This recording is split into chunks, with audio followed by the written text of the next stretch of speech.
hal-hal yang dilarang untuk dibekam. Ini perlu kita sampaikan juga apabila nanti Bapak Ibu sekalian ada bekam di luar yang belum berstandar PBI ya, yang belum standar PBI itu biasanya mungkin tidak sama dengan yang sudah standar PBI. Karena dari PBI sudah memberikan standar pelatihan 2 hari, mengurus standarisasi juga 2 hari, kemudian di situ diuji mana saja yang boleh dibekam.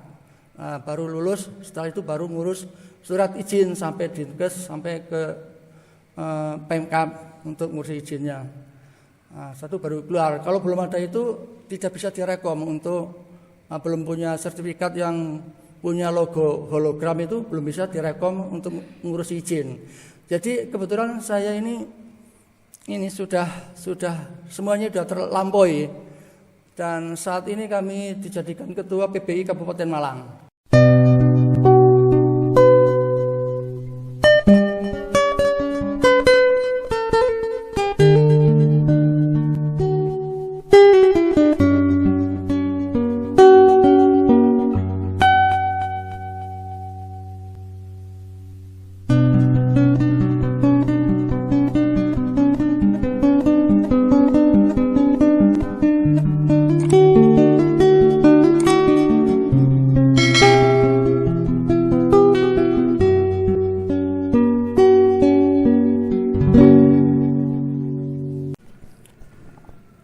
Assalamualaikum warahmatullahi wabarakatuh. Bapak Ibu hadirin jamaah salat subuh yang dirahmati Allah SWT. Tiada kata yang lebih indah selain lantunan syukur kepada Allah SWT karena limpahan rahmat dan karunia-Nya.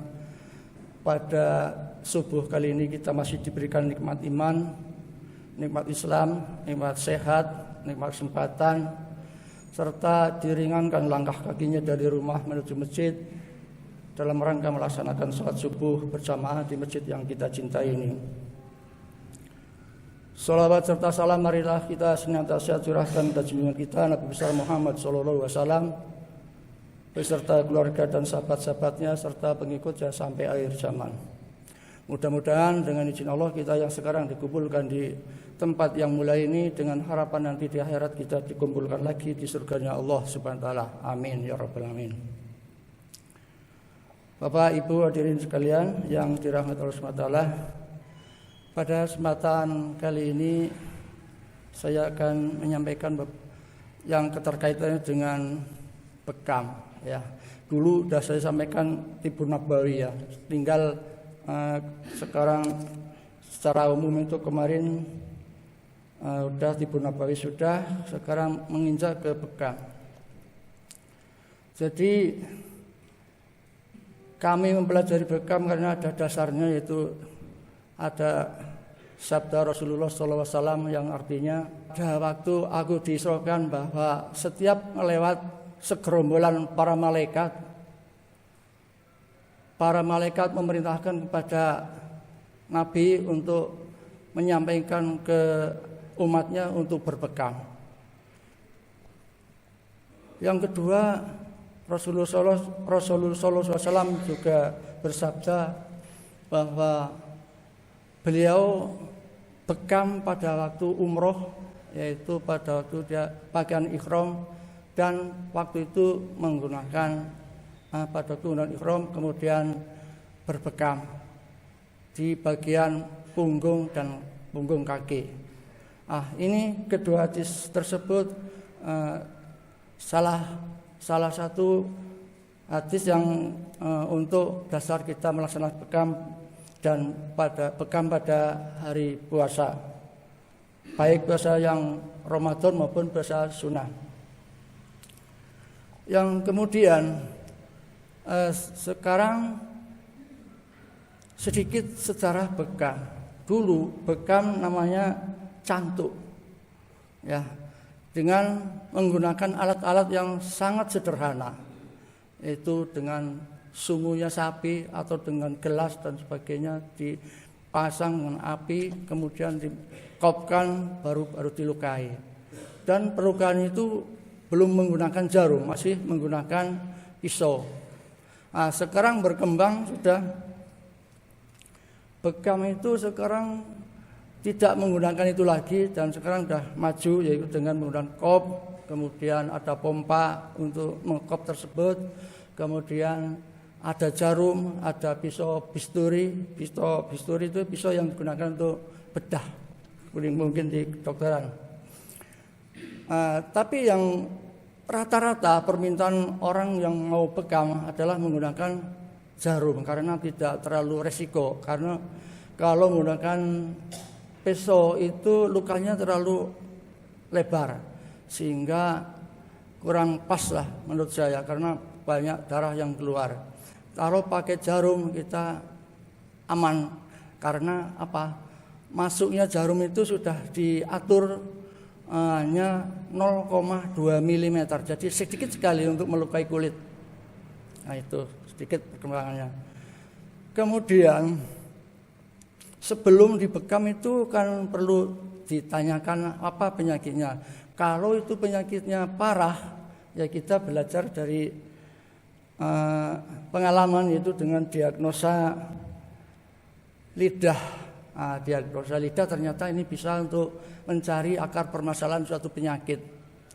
Apabila kita lidahnya itu retak di ujung pangkal atau di tengah ataupun di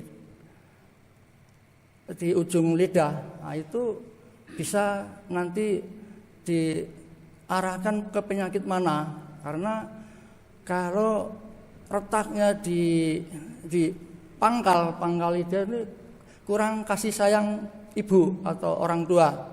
Jadi mungkin ada permasalahan yang diempat itu selama ini sehingga menimbulkan penyakit.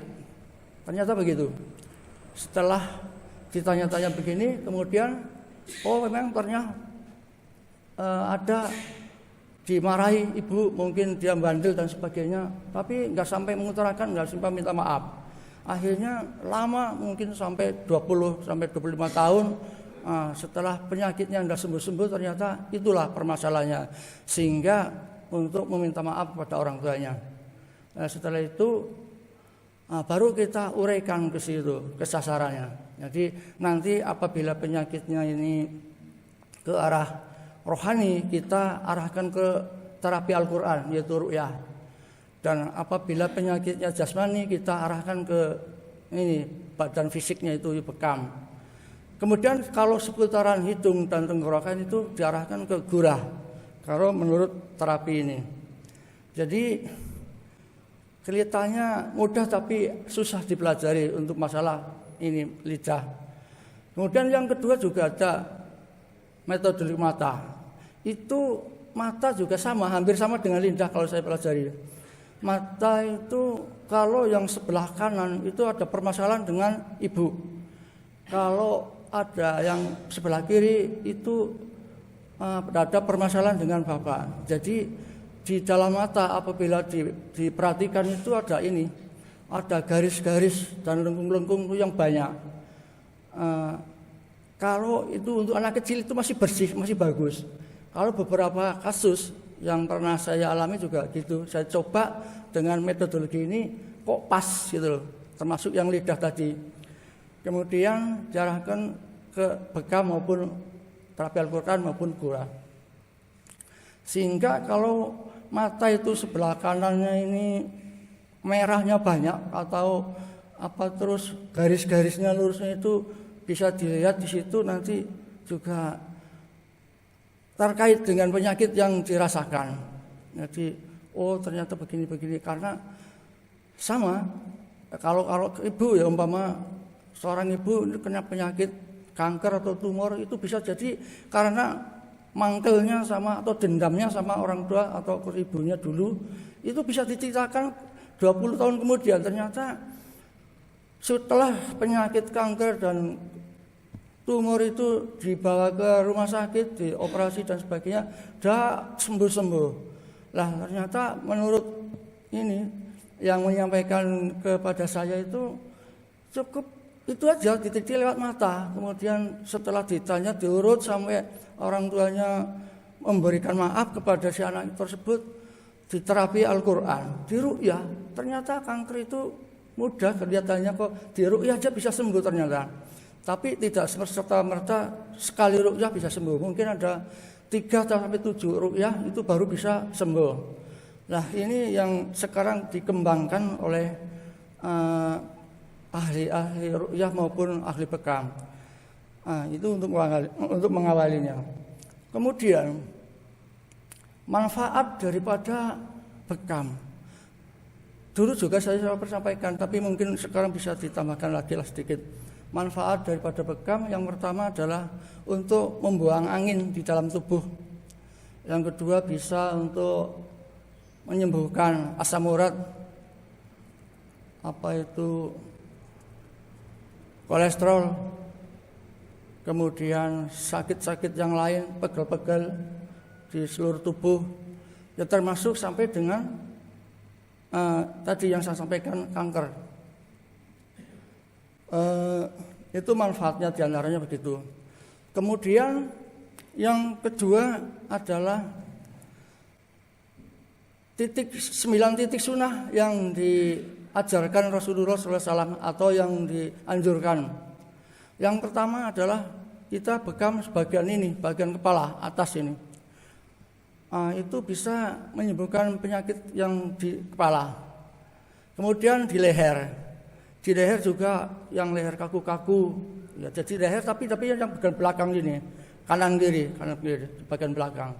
Kalau bagian samping atau depan tidak bisa karena itu terdapat banyak urat saraf. Kemudian yang berikutnya turun sampai ke sini, ke punuk. Itu namanya kahil. Kahil adalah tempat titik yang paling istimewa karena di situ bisa menyembuhkan beberapa macam penyakit. Sesuai dengan hadis itu 32 penyakit disembuhkan lewat titik bekam yang di kahil sini. Makanya itu bekam di titik kahil itu wajib untuk dilaksanakan. Orang-orang bekam itu wajib di situ. Kemudian bawah ke pankreas kanan kiri juga. Terus bawahnya lagi, mudun lagi sampai sini juga banyak penyakit itu. Kemudian di ini titik di boyok, turun lagi di dekat pinggul, dekat bokong. Itu mengarah ke alat kemaluan dan sebagainya. Terus sampai ke kaki, ujung kaki itu punggung kaki. Itu semua adalah titik-titik sunnah yang dianjurkan. Kemudian dalam perkembangannya, dokter-dokter Islam mengadakan penelitian bahwa bisa ke tempat-tempat lain, yaitu mana yang sakit itu bisa dibekam, tapi nggak boleh pada yang posisi yang sakit, jadi di sebelah-sebelahnya. Itu perkembangannya. Kemudian setelah itu hal-hal yang dilarang untuk dibekam. Ini perlu kita sampaikan juga apabila nanti Bapak Ibu sekalian ada bekam di luar yang belum berstandar PBI ya. Yang belum standar PBI itu biasanya mungkin tidak sama dengan yang sudah standar PBI. Karena dari PBI sudah memberikan standar pelatihan 2 hari, mungkin standarisasi juga 2 hari, kemudian di situ diuji mana saja yang boleh dibekam. Baru lulus, setelah itu baru ngurus surat izin sampai Dinkes, sampai ke Pemkab untuk ngurus izinnya. Satu baru keluar. Kalau belum ada itu tidak bisa direkom untuk belum punya sertifikat yang punya logo hologram itu belum bisa direkom untuk mengurus izin. Jadi kebetulan saya ini sudah semuanya sudah terlampaui dan saat ini kami dijadikan ketua PBI Kabupaten Malang. Ya, jadi ketua PBI Kabupaten Malang.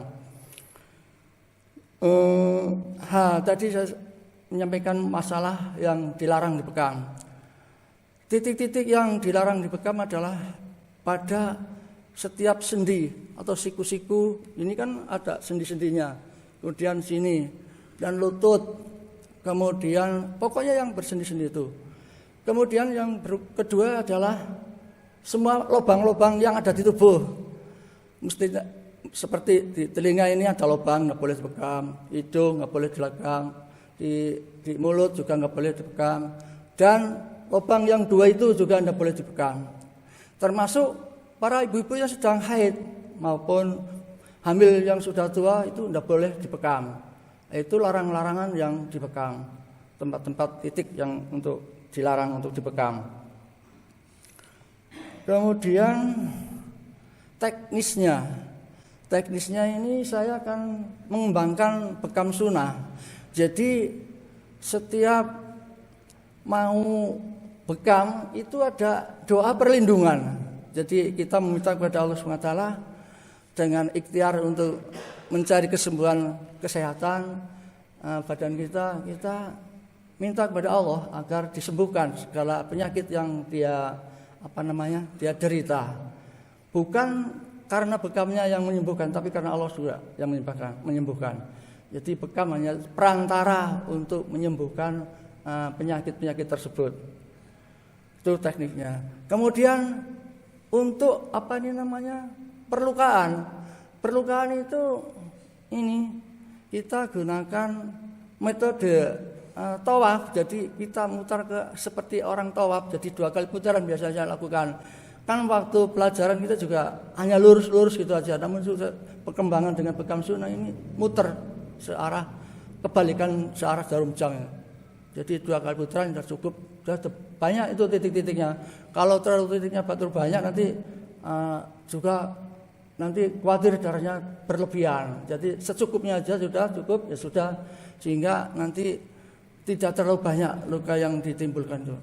Itu kondisi jarum hanya 0,2 mili, jadi nggak terasa kalau kita bekam ini, nggak terasa. Ya.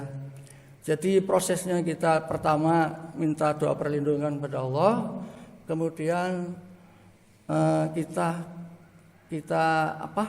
punggungnya atau yang mau dibekam kita telusuri pakai kop dan gunakan minyak zaitun. Kemudian setelah itu berapa kali udah dianggap sudah bisa berkumpul darah-darah tersebut, baru kita lakukan pengekopan. Dalam pengekopan itu nggak terlalu lama, hanya 5-7 menit. Kemudian kita lukai. Setelah dilukai tutup lagi, dikop lagi. Setelah itu keluar darah. Ini jarak antara perlukaan sampai dengan pelepasan kop itu antara 5-10 menit. Lihat kondisinya, kondisi kulit tersebut, sehingga tidak boleh terlalu lama. Kalau sudah keluar plasmanya sudah keluar, ini segera dicepot kopnya, sehingga tidak sampai bekam kita sampai melepuh. Kan kadang-kadang ada saya dicurhati sama klien bekam bahwa pernah bekam malah sampai melepuh. Ya gitu, karena tidak mengikuti aturan-aturan yang dilaksanakan oleh PBI. Kayaknya begitu. Karena ngkopnya terlalu lama sehingga tidak tahu bahwa itu plasma sudah keluar dan segera diambil, diteruskan aja sampai melepuh dikeluarkan. Nah, ini permasalahan yang sering perbedaan antara orang terapis bekam yang sudah berstandarisasi dan sama yang belum. Maka saya harapkan kepada rekan-rekan mungkin ada yang menjadi terapis bekam, marilah kita bergabung dengan PBI. Kebetulan saya yang ketuanya di Kabupaten Malang, jadi nanti kita rekom apabila sudah memenuhi syarat untuk mengurus izinnya. Jadi kita bergabung aja di sini. Mungkin itu saja yang saya sampaikan pada kesempatan pagi hari ini. Ini ada beberapa pengumuman. Yang pertama, saya mengucapkan terima kasih kepada Bapak Ajang yang beberapa kali kita menggantikan kultum subuh yang sering kosong. Alhamdulillah sekarang sudah ditambah lagi kita, yaitu khususnya hari Rabu ini, yaitu Bapak Paundi yang sudah bisa membantu kita untuk mengisi kultum subuh. Yang kedua, untuk jatahnya Pak Ajang pada hari Kamis seperti ini, kemarin koordinasi bertiga kita lakukan seperti ini. Jadi yang pertama saya, kemudian Pak Ahmad, kemudian berikutnya Pak Ajang, kembali lagi ke saya. Jadi ini informasi yang terakhir khususnya untuk mengatasi kekosongan pada pelaksanaan kultum subuh. Kemudian nanti tolong Pajang, nanti apabila suatu saat Pajang ada di sini juga, kalau memang ada para ustadz yang mengisi kultum subuh ini tidak hadir, kami persilakan untuk mengisi kekosongan tersebut. Demikian kultum subuh yang kami sampaikan pada kesempatan pagi hari ini. Ada kurang dan lebihnya mohon maaf. Wabillahi taufiq wal hidayah. Wassalamualaikum warahmatullahi wabarakatuh.